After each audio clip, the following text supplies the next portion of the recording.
এবার ভয়াবহ লোমহর্ষক অভিযোগ পাওয়া গেল হত্যা মামলার পলাতক আসামি শেখ হাসিনার বিরুদ্ধে। তিনি নিজে জেলখানায় ঢুকে মেজর বজলুল হুদাকে জবাই করে হত্যা করেছেন। একজন ক্ষমতাসীন প্রধানমন্ত্রী কিভাবে রাতের আধারে জেলখানায় ঢুকে একজন ব্যক্তিকে জবাই করে হত্যা করতে পারে, এটি সবার কাছেই অবিশ্বাস্য ব্যাপার মনে হয়েছিল। যদিও এই কথাটি সেই 2010 সাল থেকেই বাতাসে ভেসে বেড়াচ্ছে।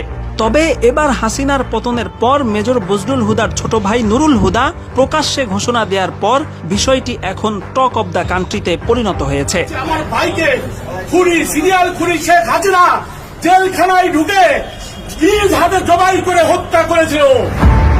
1975 সালের 15 আগস্ট যেসব সেনা কর্মকর্তা ধানমন্ডি 32 নম্বরে গিয়ে শেখ মুজিবুর রহমানকে হত্যা করেন, তাদের মধ্যে অন্যতম ছিলেন মেজর বজলুল হুদা, যিনি শেখ মুজিবুর রহমানকে সরাসরি গুলি করেছিলেন। এই অপরাধে 2010 সালের 28 জানুয়ারি মেজর বজলুল হুদা সহ কারাগারে থাকা 5 জন ব্যক্তির ফাঁসি কার্যকরের সিদ্ধান্ত নেওয়া হয়। অনলাইনে ছড়িয়ে পড়া ঘটনার একটি ধারা বর্ণনা থেকে জানা যায়, সেই রাতে ফাঁসি কার্যকরের কিছুক্ষণ আগে ঢাকা কেন্দ্রীয় কারাগার এবং আশপাশের এলাকায় বিদ্যুৎ চলে যায়। সে সময় দুটো কালো পাজেরো গাড়ি কারাগারে প্রবেশ করে, যার একটিতে ছিলেন স্বয়ং প্রধানমন্ত্রী Sheikh Hasina. RS leather BD, স্বল্প মূল্যে খাঁটি চামড়ার জুতার নিশ্চয়তা। 5 জনের মধ্যে 4 জনকে মঞ্চে নিয়ে ফাঁসিতে ঝুলানো হলেও মেজর বজলুল হুদাকে সেখানে আনাই হয়নি। তাকে ভিন্ন একটি কক্ষে আটকে রাখা হয়। তিনি যেহেতু শেখ মুজিবকে সরাসরি গুলি করেছিলেন, এই কারণে তার কাছ থেকে শেখ হাসিনা সরাসরি প্রতিশোধ নিতেই মূলত কারাগারে হাজির হয়েছিলেন। ঘটনার বিবরণী থেকে জানা যায়, গরুকে জবাইয়ের সময় যেভাবে চেপে ধরা হয়, ঠিক সেভাবে 4 জন ব্যক্তি মেজর হুদাকে চেপে ধরে। এরপর শেখ হাসিনা তার বুকে পা রেখে জল্লাদকে ছুরি চালানোর আদেশ দেন। জবাইয়ের সময় মেজর বজলুল হুদার গলা থেকে ফিনকি দিয়ে যেই রক্ত ছিটকে বেরিয়েছে, তাতে শেখ হাসিনার পরনের শাড়িও কিছুটা রক্তাক্ত হয়েছিল।